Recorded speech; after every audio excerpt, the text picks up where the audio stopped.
کہ فلسطین کا مسئلہ، غزہ کا مسئلہ پورے عالم میں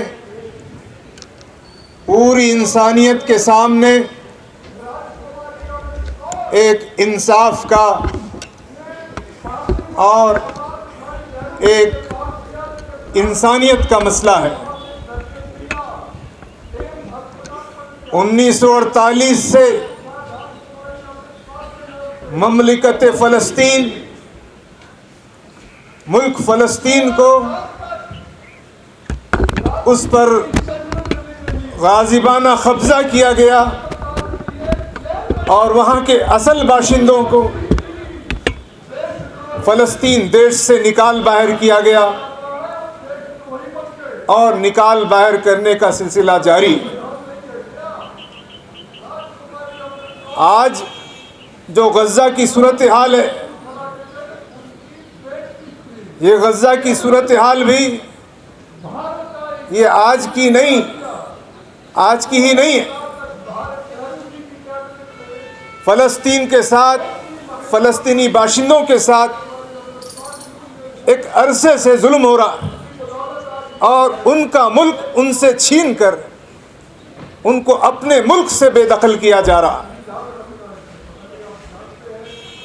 اور جو لوگ اپنے ملک کی حفاظت کے لیے کوشش کر رہے ہیں اور جو اپنے ملک کی، اپنی زمین کی حفاظت کے لیے جدوجہد کر رہے ہیں، ان کے ساتھ ظلم اور ناانصافی اور نسل کشی کا سلسلہ جاری۔ تو ہم جس دیش میں ہیں، ہم بھارت دیش کے شہری، ہمارے ملک پر بھی ایسی آفت آئی تھی، ایسی مصیبت آئی تھی کہ یہاں پر انگریز حکمران ہو گئے تھے اور ہمارے دیش میں ہم نے انگریزوں کو ملک سے باہر کرنے کی جدوجہد کی اور اب ہمارا دیش انگریزوں سے آزاد ہے۔ جیسے ہمارا دیش ہندوستان، بھارت کے شہریوں کا ہے، ہندوستان کے شہریوں کا ہے، ویسے ہی فلسطین فلسطینی شہریوں کا ہے، فلسطینی مسلمانوں کا ہے، فلسطینی کرسچنز کا ہے، فلسطینی یہودیوں کا ہے، فلسطینی مذہب کے ماننے والوں کا ہے اور وہ فلسطینی جو مذہب کو نہیں مانتے ان سب کا ہے۔ لیکن وہ اسرائیل کا نہیں ہے، وہ امریکہ کا نہیں ہے۔ آج سارے عالم میں اسرائیل امریکہ کی پشت پناہی سے فلسطینیوں کو ان کے اپنے دیش سے باہر کر دیا ہے۔ یہ جو آج کا یہ احتجاج ہے، یہ جو مظاہرہ ہے، ہم فلسطینی عوام کی اس جدوجہد کو سلام کرتے ہیں اور اس جدوجہد کو جائز سمجھتے ہیں جو اپنے ملک کی اور اپنے زمین کی اور اپنے ملک میں بسنے والے لوگوں کی حفاظت کے لیے وہاں کی جا رہی ہے۔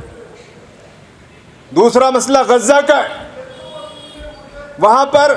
ظلم و ستم کی انتہا کر دی گئی ہے۔ لاکھوں انسانوں کی زندگی پر ناکہ بندی،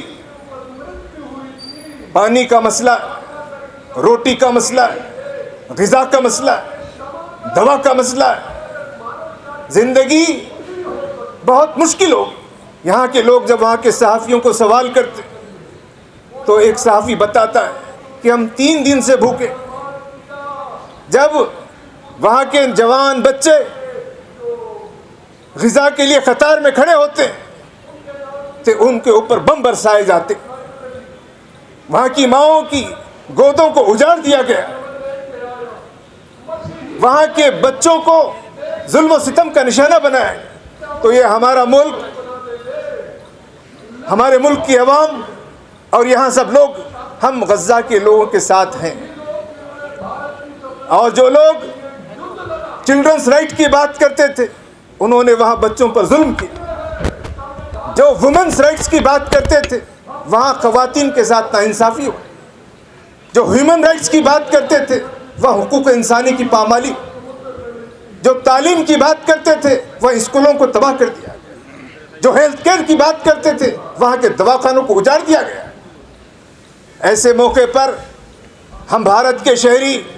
بھارت کے مسلمان اور بھارت کے غیر مسلم سماج اور یہاں کے انصاف پسند لوگ اسرائیل کے ان مظالم کے خلاف غزہ کی حمایت میں اور غزہ کی عوام کی جدوجہد کے ساتھ کھڑے۔ اس موقع پر ہم ہمارے دیش کی حکومت سے مطالبہ کرتے ہیں کہ وہ غزہ کی حمایت کا سلسلہ جاری رکھے اور جو غاصب قوت ہے،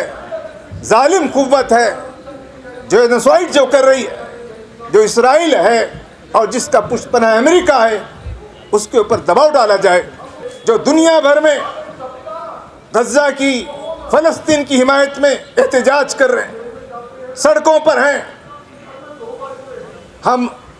ان سب کی حمایت سے اس بات کی توقع رکھتے ہیں کہ فلسطین میں، غزہ میں جو خون بہایا گیا ہے وہ خون رائے گا نہیں جائے گا اور فلسطین قائم ہو کر رہے گا۔ میں اپنی بات کو ختم کرتے ہوئے آپ تمام کو اس بات کی دعوت دیتا ہوں کہ ہم اپنے اپنے دائرے اثر میں فلسطین کے حق میں، غزہ کے لوگوں کے حق میں، یہاں کے غیر مسلم بھائیوں کو ساتھ لینے، یہاں کی حکومت پہ دباؤ ڈالنے اور عالمی رائے عامہ کو متاثر کرنے کی کوشش کریں تاکہ فلسطین کی مملکت، اس کا قیام اور غزہ کے مسائل حل ہو سکے۔ ہم عالم اسلام میں عرب ممالک سے، ان سے بھی اپیل کرتے ہیں، بھارت کے مسلمان عالم اسلام کا ایک اہم حصہ ہے اور عالم اسلام سے، عرب ممالک سے ہمارا یہ مطالبہ ہے کہ وہ فلسطین اور غزہ کی حمایت میں